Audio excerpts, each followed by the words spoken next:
Hello, I'm Brian Smedley with BCTI. I've been using and teaching spreadsheets since 1988 when I started with SuperCalc 4. So, yeah, I'm old. And I've used just about every spreadsheet program that's ever come out. Now, since the industry has pretty much settled in on Excel as the gold standard, that's what I've been teaching most in the past several decades.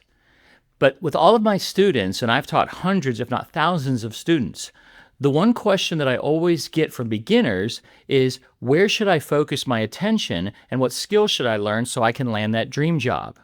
And if you already have your dream job, what areas of Excel can I focus on to improve so I can get a promotion in that dream job? Now, that question is going to be wildly different depending on the industry that you're in. So what I've done is I have taken a more overall view of the whole program, and I've come up with a list of 100 features in Excel that as a beginner, intermediate, or advanced user, you should focus your attention on to improve your skill set. I've broken these features down by how effective it is, how useful is it, how easy is it to learn, what is it going to do for your company in terms of productivity, and I'm going to go through that list. I'm not going to go through every single of the 100 items, but I'll touch on a few of the major ones. But I would encourage you to download the spreadsheet or the PDF version of this presentation so you can use this as a checklist and just go through and check off the skills as you perfect them. So let's dive in. I've taken these 100 features and broken them down into 5 tiers. Tier 1 focuses on the core universal usage, the things that every beginner needs to know. Tier 2 focuses on the business power tools. These are more intermediate in scope. Tier 3 is for the advanced formulas and dynamic arrays. Tier 4 for data transformation and modeling. And finally, Tier 5, automation, analysis, and niche tools. Things you might not use very often, but could become very useful in a pinch. Each of these features is also categorized by skill level, frequency of use, and business impact. When it comes to skill level, we'll categorize each item as either a beginner, intermediate, or advanced feature. For frequency of use, how often will you use such a tool, we'll categorize that in one of 5 areas: very low, low, medium, high, and very high. And lastly, what kind of impact is it going to have on your business? Is it going to be low, medium, or high? Tier 1 features. These are the features every beginner has to learn just to become somewhat competent at using the program.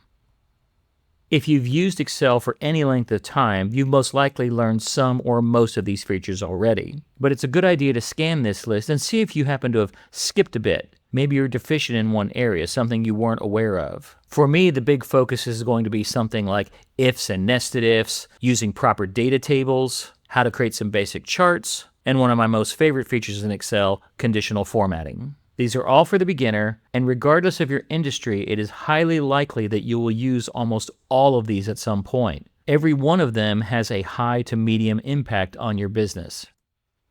Tier 2, the power tools. If you're a beginner and you want to take it to that next level, these are the features you need to focus on learning. How to perform things like lookup operations, build pivot tables, assigning named ranges to cells so you can have more English-like formulas. Flash fill is one of the best things you can learn. If you've taken the time to learn proper data tables, you need to get more comfortable with structured references. Although some of these features may not be used very often, so their frequency is low, it's still a good idea to learn as many of these as possible to give yourself the widest variety of choices when solving problems.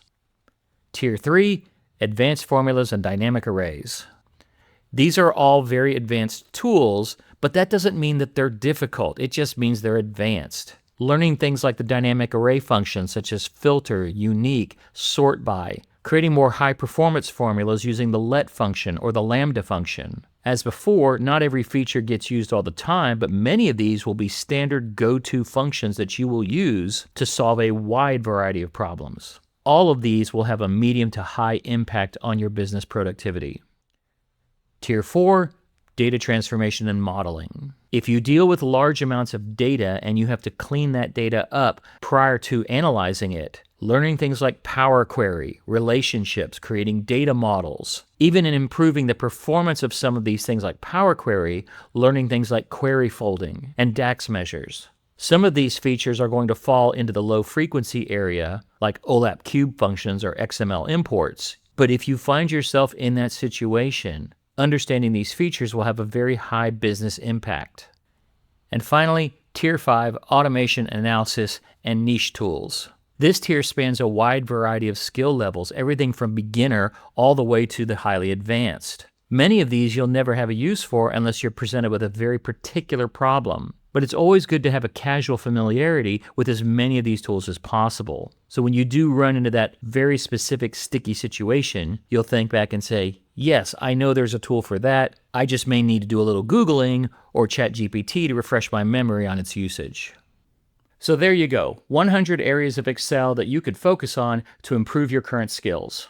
If I left anything out that you think is important, put it down in the comments. And don't forget to download either the spreadsheet version of this presentation or the PDF version so you can actually print this and then use it as a checklist as you go through and master these skills. So thanks for watching, and remember, at BCTI, the learning never stops.